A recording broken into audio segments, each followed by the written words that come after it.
오늘은 열왕기상 20장 말씀을 통해서 우리 하나님 말씀을 함께 나누도록 하겠습니다. 하나님의 성품을 크게 두 가지로 이야기하면 사랑과 공의의 하나님이십니다. 공의롭게 이 세상을 다스리시고 우리를 너무나 사랑하시는 하나님이십니다.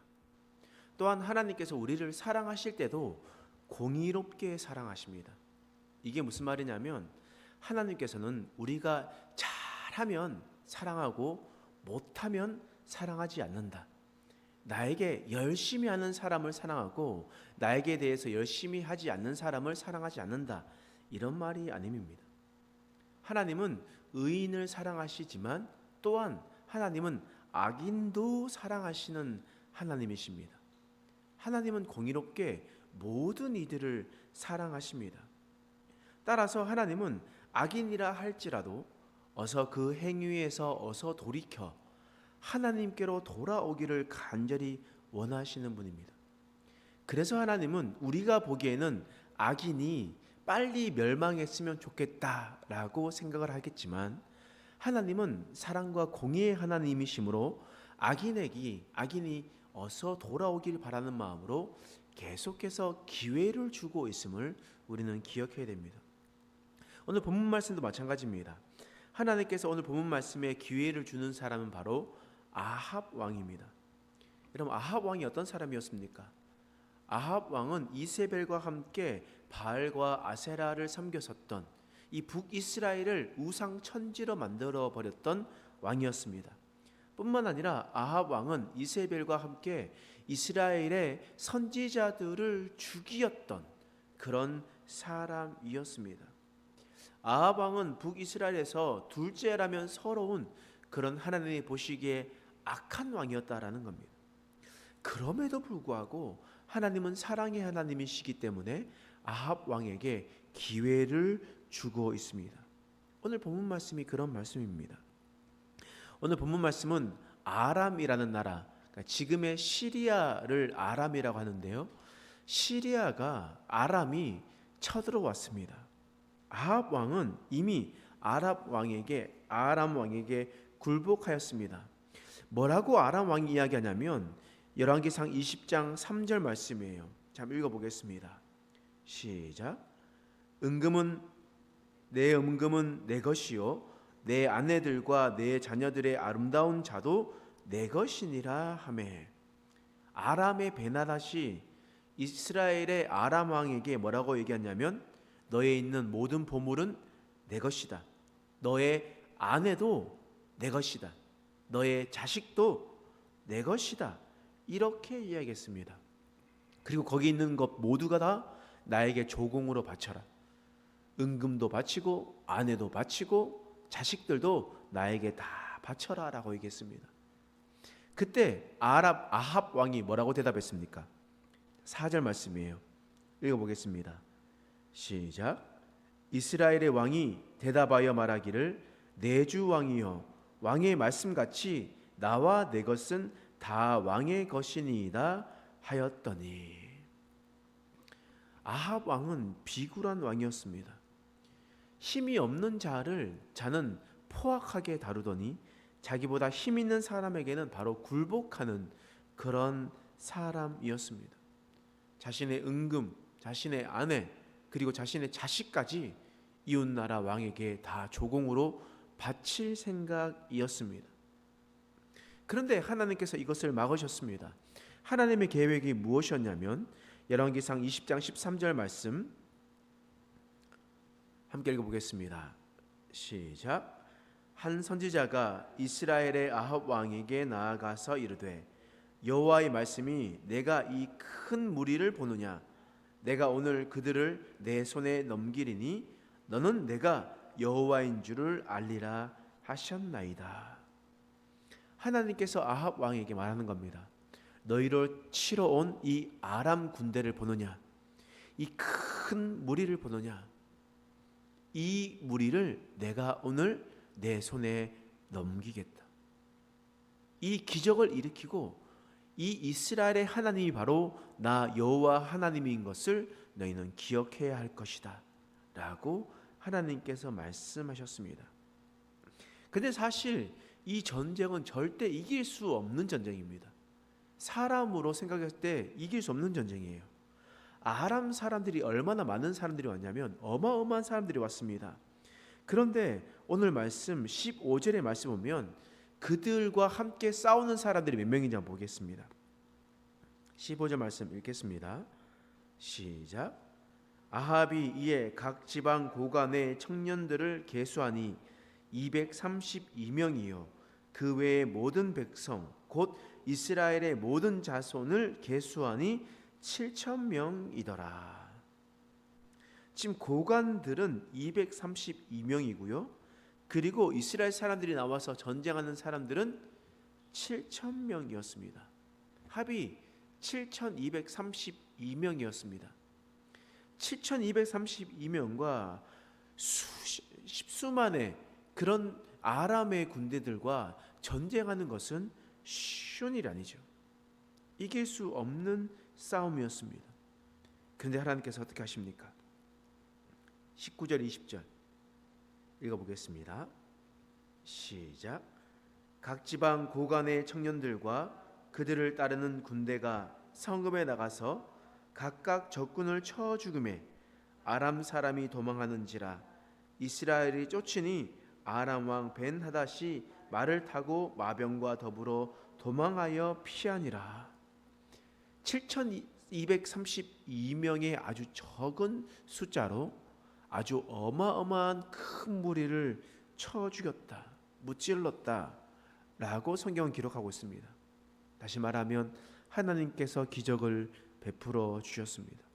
수많은 무리가 쳐들어왔지만 하나님은 이 절대적인 부족한 숫자를 통해서도 하나님의 놀라운 역사로 전쟁을 승리로 이끌어 주셨던 겁니다.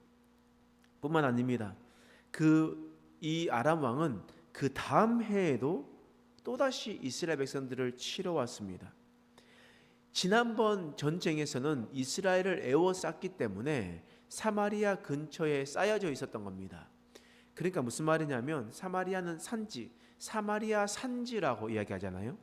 이스라엘 사람들은 대부분 이 산지에 살아갔습니다. 그래서 이 중앙에 있는 지역 보면 뭐 세겜 아니면 베델, 사마리아, 예루살렘, 베들레헴, 헤브론 이런 모든 중간에 있었던 모든 도시들은 다 산지였습니다. 그래서 사람들 뭐라고 얘기하냐면 여호와 하나님은 산의 신이다. 산에서 싸울 때는 하나님께서 지켜주신다. 그런데 아람은 시리아는 평지입니다. 그곳에 있었던 길들이 이 고속도로들이 만나는 지역이기 때문에 평지예요. 그러니까 우리의 신은 평지의 신이다. 평지의 신이기 때문에 우리는 산의 신과 싸울 때 평지에서 싸우면 우리는 무조건 이길 것이다. 이런 전략으로 싸우러 나갔습니다. 그리고 들에서 평지에서 전쟁을 하게 되었습니다. 어떻게 되었을까요? 29절 말씀입니다. 29절 함께 읽겠습니다. 시작.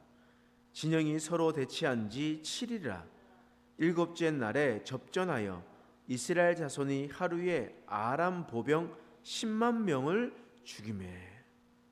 하루에 10만 명 보병을 죽였습니다. 산에서 싸우지 않고 들에서 싸워도 이스라엘의 완전한 승리가 되었습니다. 아람의 철저한 패배가 되었던 겁니다. 상식적으로 생각해 보면 말이 되지 않는 숫자였고 생각이었지만 그러나 하나님께서 일하셨기 때문에 이 전쟁이 승리하게 되었습니다. 이렇게 큰 전쟁을 두 번을 승리하게 하고 기적을 일으키고 위기 가운데서 기회로 바꿔주셨다면 아합 왕은 이제 어떻게 해야 됩니까?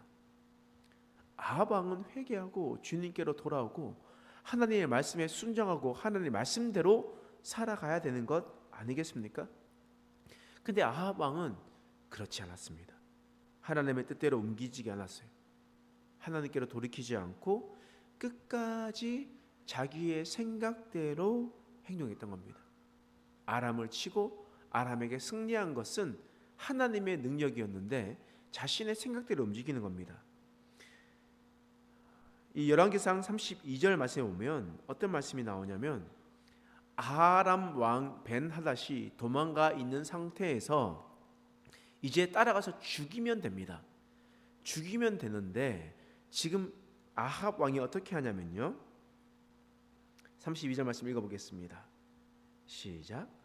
그들이 굵은 배로 흥이를 동이고 테두리를 머리에 쓰고 이스라엘 왕에게 이르되 왕의 종 벤하닷이 청하기를 내 생명을 살려 주옵소서 하더이다.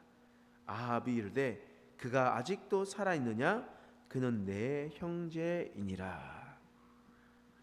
지금 벤하닷이 종을 신하들을 보내 가지고 뭐라고 얘기하냐면 아이고 이제 우리를 제발 살려 주십시오 라고 얘기했습니다.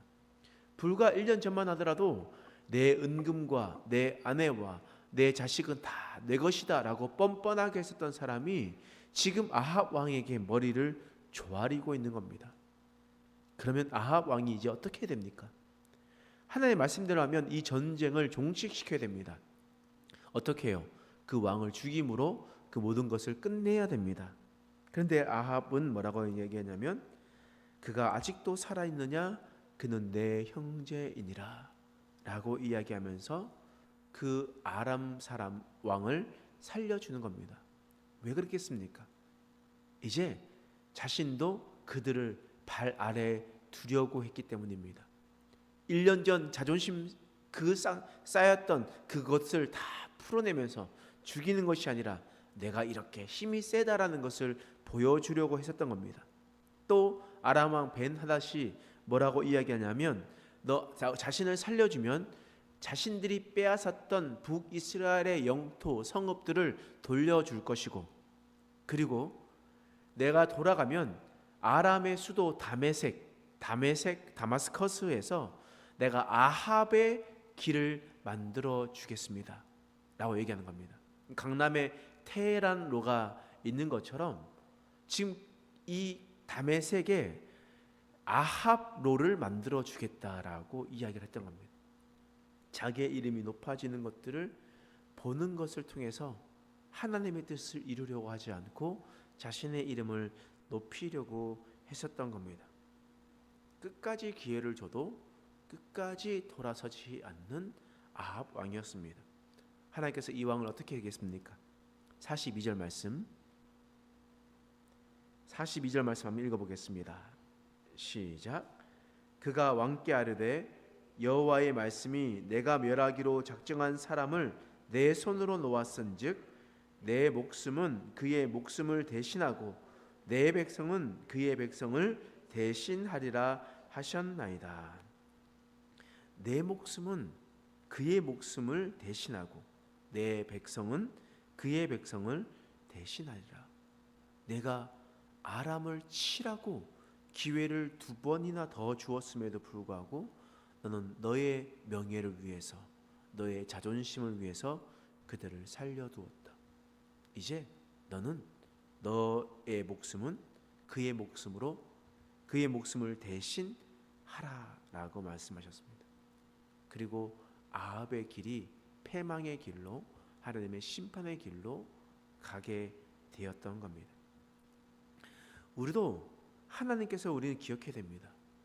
하나님께서는 우리를 끝까지 사랑하시는 분입니다. 그러나 우리가 하나님의 말씀대로 끝까지 돌이키지 않는다면 하나님은 우리 가운데 심판을 주실 수밖에 없는 분임을 우리는 기억해야 됩니다. 우리가 그것을 잘 기억하고 하나님께 주신 기회를 잘 붙들며 살아가는 저와 여러분 되시길 간절히 축원합니다. 기도하겠습니다. 하나님, 오늘 말씀을 통해서 우리를 깨닫게 하시니 감사합니다. 하나님은 사랑과 공의의 하나님이셔서 악인이라 할지라도 그가 어서 주님께로 돌아오기를 간절히 바랬습니다. 하나님은 이런 악한 왕 아합에게도 그냥 버려두지 않으시고 그를 사랑하셔서 또다시 기회를 주셨습니다. 그럼에도 불구하고 아합 왕은 끝까지 하나님을 떠났습니다. 하나님의 말씀을 지키지 않았습니다. 그리고 그 심판은 아합에게 이루어지게 되었습니다. 하나님, 우리가 이것을 잘 기억하고 하나님께서 우리를 어떻게 생각하시는지, 우리 삶 속에 어떻게 역사하시는지를 분명히 기억하여 우리에게 기회를 주시는 사랑의 하나님 앞에 다시 한 번 더 철저하게 순복함으로 돌이키는 자들이 될 수 있도록 하나님 도와주시옵소서. 감사드리며 예수님의 이름으로 간절히 기도드리옵나이다. 아멘.